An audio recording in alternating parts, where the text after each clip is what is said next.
In this quick tutorial, I'll show you how to make a glitch transition inside After Effects without any plugins. This should work with music videos and even edits as well.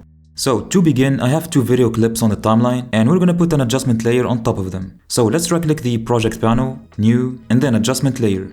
Okay, now move the time indicator towards the frame where the two clips meet. Go back 10 frames using the left arrow key, then hit Ctrl+Shift+D at the same time or Command+Shift+D and delete the leftover part.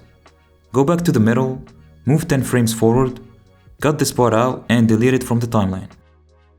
Okay, so this is gonna be the entire length of our transition. Let's add the VR digital glitch from the effects panel. Again, we're gonna use the built-in effects. We're not gonna use any plugins. Now in the effect controls panel, click on the distortion drop-down arrow and increase the color distortion all the way to 100. Now keyframe the random seed setting and leave it at 0. I'm gonna hit the letter U on the keyboard and bring this keyframe towards the start of the layer. Let's move to the end of the layer and change the value to 50. And this is how we get that glitch animation.